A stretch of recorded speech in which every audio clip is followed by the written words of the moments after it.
देश की जमीन को लहू की जरूरत होगी। आपसे 2 कदम आगे इमरान खड़ा मिलेगा। ये समझिए कि उत्तर प्रदेश के मुसलमानों ने आजादी के समय क्या किया। 1946 की कॉन्स्टिट्यूएंट असेंबली में मद्रास प्रेसिडेंसी में तो पाकिस्तान को वोट करके बनाने वाला कौन था? उस पर कैंडिडेट केवल मुस्लिम होगा। हमारा नाम क्यों नहीं लिया जाता आजादी के?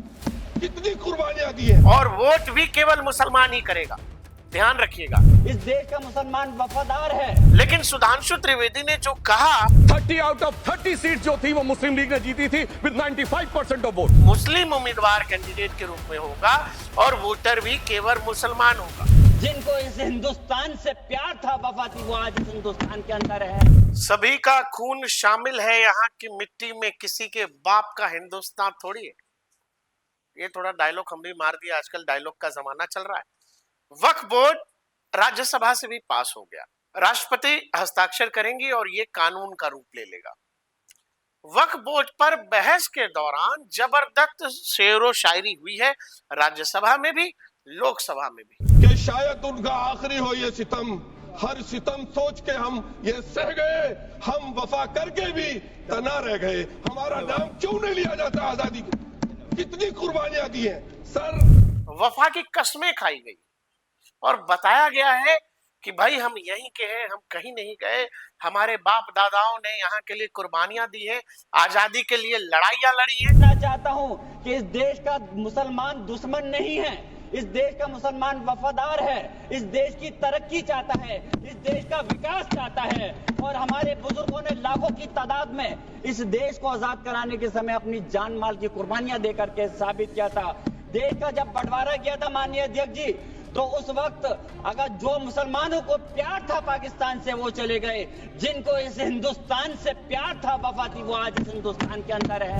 और इसी बहस के दौरान राज्यसभा में एक सांसद को जवाब देते हुए सुधांशु त्रिवेदी ने कुछ ऐसा कहा जिसने हमारा ध्यान उस चीज की तरफ खींचा कि भाई लोग सुबह से कसम खा रहे हैं, बाप दादा खानदान की कसम खा रहे हैं कि भाई हमसे बड़ा वफादार, हमसे ज्यादा ईमानदार तो कोई हुआ ही नहीं।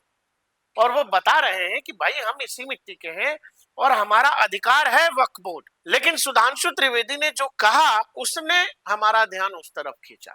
1946 की कॉन्स्टिट्यूएंट असेंबली में मद्रास प्रेसिडेंसी में 30 आउट ऑफ 30 सीट जो थी वो मुस्लिम लीग ने जीती थी विद 95% ऑफ वोट। और एक भी मुस्लिम वहां के बाद बाहर नहीं गया। इसलिए मैं ईमानदारी से कहना चाहता हूं, फैक्ट को समझिए। दर्शकों, 1946 में एक चुनाव हुआ था, अंग्रेजों ने वो चुनाव करवाए थे भारत में, जिसको प्रोविंशियल इलेक्शन के नाम से भी जाना जाता है। 1946 इन चुनावों में मोटा मोटी ये समझिए तो व्यवस्था ये दी गई थी, जो भी मुस्लिम बहुल सीटें हैं उस पर कैंडिडेट केवल मुस्लिम होगा और वोट भी केवल मुसलमान ही करेगा, ध्यान रखिएगा। देश भर में, मतलब उस समय के भारत में, जो उस समय का पाकिस्तान भी भारत में ही था, तो उसमें यह तय किया गया कि देश भर में जो मुस्लिम बहुल सीटें हैं उस पर मुस्लिम उम्मीदवार कैंडिडेट के रूप में होगा और वोटर भी केवल मुसलमान होगा। इसमें मुस्लिम लीग और कांग्रेस दोनों ने अपने अपने उम्मीदवार उन तमाम सीटों पर उतारे थे। और ये वाला नियम जो है कि भाई मुस्लिम वोटर ही वोट करेगा, केवल मुस्लिम बहुल सीटों के लिए था। और इसमें कांग्रेस ने भी अपनी तरफ से जो है, अबुल कलाम आजाद थे, वो इस इलेक्शन को लीड कर रहे थे, और दूसरी तरफ थे मोहम्मद अली जिन्ना। हम इन इलेक्शंस की बात क्यों कर रहे हैं? कर इसीलिए रहे हैं क्योंकि संसद में वक्फ बोर्ड में बहस के दौरान जबरदस्त वफा की कस्में खाई गई, ईमानदारी की कस्में खाई गई हैं और बताया गया कि भाई आप हम पर शक मत कीजिए, आप हमसे हमारा हक हुकूक किस आधार पर छीन रहे हैं या दे रहे हैं। और इस दौरान जो कुछ कहा गया, हमने उससे इन प्रोविंशियल इलेक्शंस को मिलाया है, जिसका जिक्र अभी हमने आपको सुनवाया, सुधांशु त्रिवेदी भी कर रहे हैं। दरअसल जो नियम कानून हमने आपको बता दिया, अब ये देखिए, ये उस समय के मुस्लिम सीट्स जो अलग अलग जगहों पर थे और वहां कौन जीता। जब आप ये समझेंगे तो फिर आपके समझ में आएगा ये शायरी का नैरेटिव क्यों गढ़ा जाता है कि भाई किसी के बाप का हिंदुस्तान थोड़ी है। देश भर में उस समय जो टोटल मुस्लिम सीट्स थी बहुल, वो 492 थी, 492। और उसमें से 429 सीटों पर मुस्लिम लीग की जीत हो गई, कांग्रेस उन सीटों पर हार गई। स्ट्राइक रेट अगर मुस्लिम लीग की देखेंगे तो 87%। अब आप ये सोच रहे होंगे कि क्या ये वो मुसलमानों ने वोट किया जो पंजाब की तरफ थे या वेस्ट बंगाल की तरफ थे? नहीं, केवल वही नहीं थे। अब आप देखो, असम, बंगाल, बिहार, बॉम्बे, सेंट्रल प्रोविंस यानी जो आज का मध्य प्रदेश, छत्तीसगढ़, महाराष्ट्र है, मद्रास यानी साउथ स्टेट्स जिसमें तमिलनाडु, केरल, कर्नाटक की बात हो रही है, उड़ीसा, पंजाब, यहां के मुसलमानों ने भी मुस्लिम लीग को इस दौरान वोट किया था। मतलब कि एक नया देश जो मुसलमानों के लिए बन रहा था, पाकिस्तान, उसके लिए वोट करने वालों में उत्तर प्रदेश का मुसलमान शामिल, उसके लिए वोट करने में असम का मुसलमान शामिल, बिहार का मुसलमान शामिल, मध्य प्रदेश, छत्तीसगढ़, महाराष्ट्र का मुसलमान शामिल, आज के मुंबई तब के बॉम्बे का मुसलमान शामिल, मद्रास यानी कि जो तमिलनाडु है, कर्नाटक है, वहां के मुसलमान शामिल, और उन तमाम मुस्लिम बहुल सीटों पर मुस्लिम लीग की जीत हो गई। अब इसके पीछे क्या थॉट प्रोसेस था, क्यों किया गया, क्यों मुस्लिम लीग इन सीटों पर जीत गई, हम इस पर भी चर्चा करेंगे। लेकिन आप ये समझिएगा, जो सुधांशु त्रिवेदी ने इसीलिए कहा कि 1946 में वो जो जिक्र कर रहे हैं, जिसमें उन्होंने कहा कि भाई आप ये बताओ, जो मद्रास की का जिक्र वो कर रहे हैं, 29 में से 29 सीटें मुस्लिम लीग मद्रास प्रोविंशियल इलेक्शन में जीत गई थी, वो इसी का जिक्र कर रहे थे। इसीलिए फिर ईमानदारी पर लोग सवाल पूछते हैं। अब आप ये मतलब हमने जब से आंख खोला, जब से ये समझे कि भाई भारत पाकिस्तान दो देश बने, एक देश बन गया, जो है धर्म के नाम पर बन गया, तो हमेशा एक सवाल आता है कि जब दो भाइयों का बंटवारा हुआ तो एक भाई को सारी जिम्मेदारी दी गई, दूसरे को फ्री छोड़ दिया गया। जब इस देश में इस्लाम के नाम पर एक नया देश बन गया तो ये सवाल पिछले 7 दशक से पूछने वाले पूछते रहे हैं कि फिर क्या सारे मुसलमान क्यों नहीं गए। अब आप आइएगा, जो आबादी था 1947 में आजादी के समय देश में कुल मुसलमानों की आबादी थी 4 करोड़ 25 लाख, और आप बेहद हैरान होंगे जिसमें से महज 72 लाख 26 हजार मुसलमान भारत से पाकिस्तान गए। वोट सबने किया था, वोट बिहार के भी मुसलमान ने किया मुस्लिम बहुल सीटों पर, उत्तर प्रदेश के भी मुसलमान ने किया, और बंगाल के भी, दिल्ली के भी, मुंबई वालों ने भी, तमिलनाडु वालों ने भी, लेकिन गए महज कितने? 72 लाख 26 हजार। फिर आप आइएगा जिसमें से ये कहा गया पंजाब से जाने वालों की संख्या सबसे ज्यादा थी जो मुस्लिम्स गए पाकिस्तान, जिसमें 55 लाख 50 हजार मुसलमान पंजाब से गए, 4 लाख 65 हजार मुसलमान यूपी और दिल्ली से गए, 2 लाख 35 हजार मुसलमान राजस्थान, अलवर, भरतपुर से पाकिस्तान गए। इसके अलावा 3.5 करोड़ मुसलमानों ने भारत को चुना और वो यहीं रुके, और यही बात कही जाती है कि भाई हमने चुना है, हमने ये सोचा कि हम यहीं रहेंगे। हम कुछ और हैरतअंगेज बातें आपको बताएंगे, लेकिन उससे पहले हम ये चाहते हैं कि सरदार पटेल इस बारे में क्या सोचते थे। ये जो ईमानदारी की कस्में, वफा की कस्में, शेरो शायरी हमने वक्त पर बहस के दौरान तमाम हमने सुने, जिसमें तमाम मुस्लिम लीडर बता रहे हैं कि भाई आप हमारी ईमानदारी पर शक क्यों कर रहे हैं।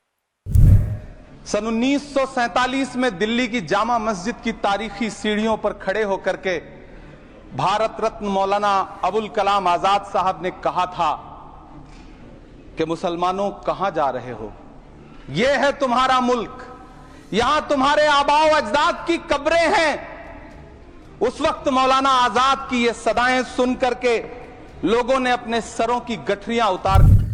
सरदार पटेल संविधान सभा में अपने भाषण के दौरान क्या कह रहे हैं वो सुन लीजिए। ये आजादी के ठीक थोड़े समय बाद की बात है, संविधान सभा की बैठक हो रही है, उसमें उन्होंने कहा है, मैं छोटे भाइयों यानी मुसलमानों का प्रेम गंवा देने के लिए तैयार हूं। हमने आपका प्रेम देख यानी भुगत लिया है, आपको अपनी हरकतों में परिवर्तन करना चाहिए, कोरी बातों से कोई काम नहीं चलेगा, आप अपनी मानसिकता पर फिर से विचार करें, आपको जो चाहिए था यानी पाकिस्तान, वो पाकिस्तान के रूप में आपको मिल गया है। याद रखिए, पाकिस्तान के निवासी नहीं बल्कि आप लोग ही पाकिस्तान बनाने के लिए जिम्मेदार हैं। आप लोग से मतलब वो मुसलमान जो यूपी का, जो बिहार का, जो बंगाल का, जो दिल्ली का, जो देश के तमाम हिस्सों में, जो पाकिस्तान गया ही नहीं, लेकिन उसने पाकिस्तान के लिए वोट किया था प्रोविंशियल इलेक्शंस में, और वही जिक्र कर रहे हैं यहां सरदार पटेल संविधान सभा की बैठक में कि बल्कि आप लोग ही पाकिस्तान के लिए जिम्मेदार हैं, आप लोग ही पाकिस्तान आंदोलन के अगुवा थे। अब आपको क्या चाहिए, हमें सब पता है। हम नहीं चाहते कि देश का फिर से बंटवारा हो जाए। जिन्हें पाकिस्तान चाहिए था उन्हें वह मिल गया, जिनकी पाकिस्तान में श्रद्धा है वे वहां चले जाएं, सुख से रहें। अब यहाँ रहने वाले मुसलमानों का कर्तव्य है कि वे अपने कर्मों से इस देश की बहुसंख्यक जनता को विश्वास दिलाएं कि वे इस देश के साथ हैं। जो अल्पसंख्यक यानी मुसलमान देश का विभाजन कर सकता है, उसे आप अल्पसंख्यक कैसे कह सकते हैं? ऐसे ताकतवर संगठित अल्पसंख्यकों को यानी मुसलमान को अब और क्या विशेष अधिकार चाहिए? आज के दौर में अगर कोई नेता इन शब्दों और इस कठोरता का इस्तेमाल कर ले तो देश में जाने क्या बवाल हो जाए। लेकिन ये सब कुछ सरदार पटेल संविधान सभा के अपने संबोधन में कह रहे हैं। आपने जिन दो सांसदों की शेरो शायरी सुनी, उसमें एक आपने संभल सांसद जियाउर रहमान को सुना, दूसरे एक और सांसद है जो राज्यसभा में है, इमरान प्रताप गढ़ी कविता के द्वारा कह रहे हैं कि अरे सबसे आगे इमरान मिलेगा आपको। और मंत्री जी, मैं इस सदन में अलल ऐलान ये कहता हूं कि जब भी इस देश की जमीन को लहू की जरूरत होगी, आपसे 2 कदम आगे इमरान खड़ा मिलेगा। ये मैं आपसे यकीन दिलाते हुए कह रहा हूं। अब आप ये समझिए कि उत्तर प्रदेश के मुसलमानों ने आजादी के समय क्या किया। ये जो 4 तस्वीरें हमने आपके पीछे लगाई हैं, ये सब के सब उत्तर प्रदेश के हैं, और ये सारे नेता मुस्लिम लीग के नेता हैं, जिसमें पाकिस्तान के प्रधानमंत्री लियाकत अली हैं, जो मेरठ देहात से चुनाव जीते थे। जो लोग बार बार कह रहे हैं कि हमारी वफा, हमारी ईमानदारी पे शक क्यों करते हैं, वो ये समझ लें, जो पाकिस्तान बनाने का जिक्र हुआ, उस पाकिस्तान में मेरठ का मुसलमान, मुरादाबाद का मुसलमान, मुजफ्फरनगर का मुसलमान, अलीगढ़ का मुसलमान, सहारनपुर का मुसलमान, ये सब लोग मुस्लिम लीग के लिए वोट कर रहे थे। और जो लियाकत अली पाकिस्तान के बाद में प्रधानमंत्री बने, वो उस प्रोविंशियल इलेक्शन में मेरठ के देहात सीट से जीते थे। इसके अलावा मुस्लिम लीग का एक और बड़ा नेता नवाब इस्माइल खान मेरठ टाउन से चुनाव जीते थे। एक और आदमी जो लखनऊ से खलीकुर जमान है, जो बाद में मुस्लिम लीग के पाकिस्तान में अध्यक्ष बने थे, ये जनाब लखनऊ से चुनाव जीते थे। फिर आइए बेगम एजाज रसूल, उस समय की मुस्लिम लीग की सबसे बड़ी और ताकतवर महिला लीडर, ये भी यूपी से ही चुनाव जीती थी। और इसमें बड़े आश्चर्य की बात यह है कि अगर आप लियाकत अली और खलीकुर जमान को छोड़ दें तो नवाब इस्माइल खान और बेगम एजाज रसूल, जो मुस्लिम लीग के लिए पाकिस्तान के नाम पर उत्तर प्रदेश में चुनाव लड़े और जीते, आपको बड़ा हैरत होगा कि ये लोग कभी पाकिस्तान गए ही नहीं, मरते दम तक पाकिस्तान नहीं गए। और ऐसे ही लोगों के लिए सरदार पटेल उस दौरान कह रहे थे कि भाई, जब पाकिस्तान तुम लोग बनवा रहे थे और पाकिस्तान के लिए वोट किया, पाकिस्तान के नाम पर जीते भी अपनी अपनी सीटों पर, तो तुम लोग गए क्यों नहीं? बाद में नेहरू जी ने इन जनाब को अलीगढ़ मुस्लिम यूनिवर्सिटी का हेड बना दिया, इस्माइल खान साहब को, और इन मोहतरमा को बाद में कांग्रेस में शामिल करा लिया गया था आजादी के बाद। आपको ये समझिए कि जो लोग उत्तर प्रदेश में मुस्लिम लीग के नाम पर चुनाव लड़े, जीते, वो गए नहीं। अब आप ये सोच रहे होंगे कि भाई, उत्तर प्रदेश का मुसलमान, बिहार का मुसलमान, पश्चिम बंगाल का मुसलमान आखिर वोट क्यों कर रहा था फिर मुस्लिम लीग को? आपको क्या लेना देना था पाकिस्तान से? तो वोट दरअसल इसीलिए कर रहा था, इन तमाम जगहों के मुसलमानों को एक चूरन ये दिया गया था कि जहां जहां मुस्लिम लीग के नेता जीतेंगे, जहां जहां जिन मुस्लिम बहुल सीटों पर मुस्लिम लीग जीतेगी, वो सब पाकिस्तान हो जाएगा। मतलब कि मान लीजिए कि मेरठ की किसी सीट पर ये बाबू साहब जीत गए और देहात में ये बाबू साहब जीत गए, तो आपको मेरठ से आगे जाने के लिए पाकिस्तान से होकर के गुजरना पड़ता, अगर वही सब कुछ ऐसे लागू हो गया होता उस समय। मैं बिहार से आता हूं और मेरी ट्रेन लखनऊ होकर के गुजरती है, तो मुझे अगर वही सब कुछ जो चुनावों में दिखा था, चूंकि देश के मुसलमानों को ये बताया गया कि जहां जहां मुस्लिम लीग जीतेगी वो सब पाकिस्तान, तो बाद में पता लगा कि अरे ये तो कॉर्नर का प्लॉट दे रहे हैं, पंजाब का हिस्सा और बंगाल का हिस्सा। तो जिनका जो सब कुछ है, घर है, द्वार है, जमीन है, तो बाद में ये हुआ कि अब नहीं जाते। कैसे जाएंगे? नई जगह चले जाएंगे, वहां कुछ व्यवस्था नहीं, कुछ काम नहीं, तो जो है क्या है, घर द्वार जमीन छोड़ के जाने को तैयार नहीं हुए। और यही है, लोग कहते हैं कि भाई साहब हमने यहाँ की जमीन चुन ली। चुनी नहीं, मजबूरी में रुके। इसको चुनना कहां से कहते हैं? आप मेरठ में बैठ के पाकिस्तान के लिए वोट कर रहे हैं, और जब जाने की बारी है आप जा नहीं रहे, तो क्यों नहीं जा रहे?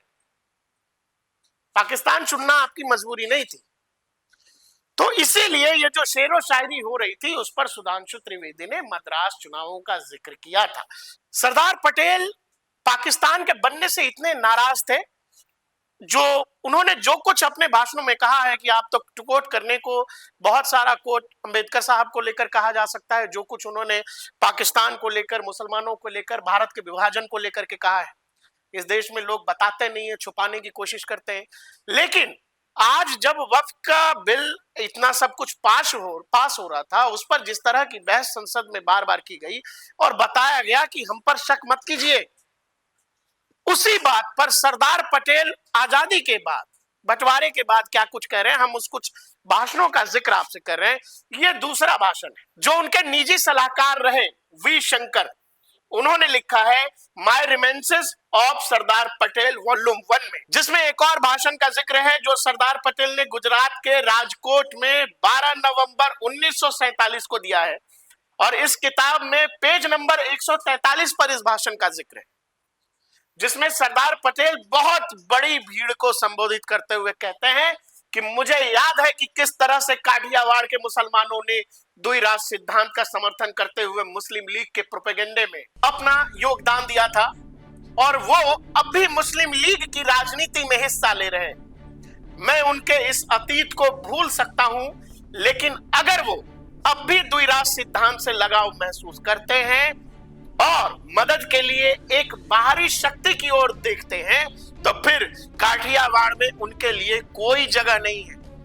इस दोहरी वफादारी को खत्म करने के लिए ही हमने पाकिस्तान बनाने की सहमति दी थी, ताकि जो लोग अपने धर्म के लोगों के साथ रहना चाहते हैं उन्हें एक जगह मिल सके और वहां वो अपने धर्म को आगे बढ़ा सके। लेकिन भारत में ऐसे व्यक्तियों के लिए कोई जगह नहीं है। यदि वो भारत में रहते हैं तो उन्हें वफादार नागरिक बनना होगा, और अगर वो ऐसा नहीं करते हैं तो उनके साथ एक विदेशी नागरिक की तरह व्यवहार किया जाएगा। मुसलमानों को भारत में गैर मुसलमानों के साथ सद्भाव में के साथ रहना सीखना चाहिए। भारत के मुसलमानों को अपनी अंतरात्मा से पूछना चाहिए कि क्या वो वास्तव में इस देश के प्रति वफादार हैं। यदि वो नहीं है तो उन्हें उस देश में चले जाना चाहिए जिसके प्रति वो वफादार हैं। 12 नवंबर 1947 राजकोट में दिया गया ये भाषण, और उस दौरान सरदार पटेल बेहद दुखी चल रहे थे और बहुत ही आक्रामक मूड में थे। इस बात से खासे दुखी थे जो गांधी और नेहरू की तुष्टीकरण की राजनीति उस दौरान चरम पर थी। वो इसको लेकर इस देश के बहुसंख्यकों की पीड़ा समझ रहे थे, और यही कारण था वो लगातार अपने हर भाषण में इस देश में रुके मुसलमानों को एक तरह से हिदायत दे रहे थे, समझाने की कोशिश कर रहे थे। एक और भाषण है जो उन्होंने कलकत्ता में दिया 3 जनवरी 1948 को, जिसमें वो कहते हैं हिंदुस्तान में 3 से 4 करोड़ मुसलमान हैं।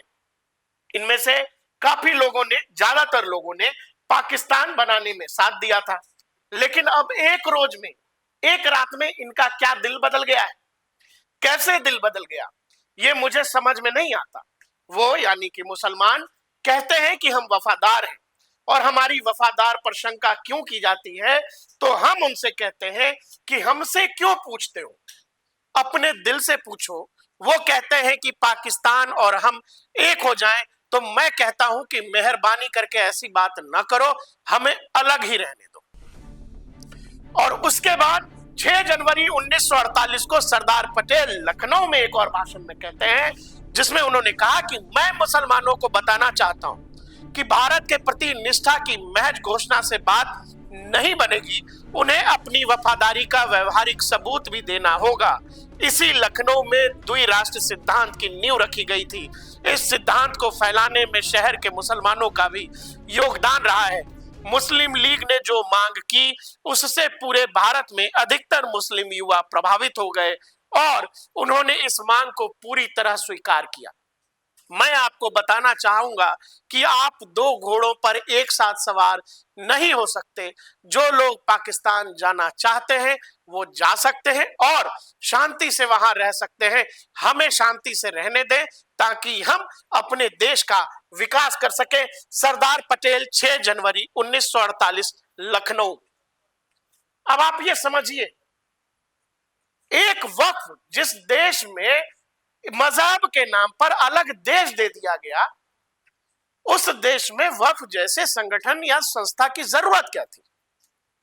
बावजूद इसके 1954 में यह दिया गया। अब जब इसमें संशोधन हो रहा है, इसको एक कह रहे हैं कि जी प्रताड़ित किया जा रहा है, जी मुसलमानों को नजरअंदाज करने की कोशिश है, तो मुसलमानों को पीड़ित बनाने की कोशिश है, और उसमें तमाम शेरो शायरी, वफादारी, हिस्सेदारी सब पर बात हो रही है। तो इसीलिए हमें लगा कि भाई ये जो उत्तर प्रदेश के तमाम शायर वहां पहुंचे थे, जिसका जिक्र कर दिया सुधांशु त्रिवेदी ने उस इलेक्शंस का, इसीलिए हमने वो इलेक्शंस का रिजल्ट आपसे दिखाने, शेयर करने की कोशिश की कि आखिर उन चुनावों में हुआ क्या था। भाई अगर हमें पाकिस्तान से मतलब नहीं था, इस देश में वो तमाम मुसलमान रुके जिन्होंने इस देश को चुना, तो पाकिस्तान को वोट करके बनाने वाला कौन था?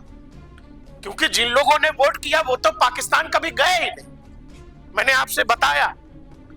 इसीलिए आप ये समझिएगा, ये जो आज का मैप है, मध्य प्रदेश के मुसलमान ने वोट तो किया, गया नहीं। क्यों?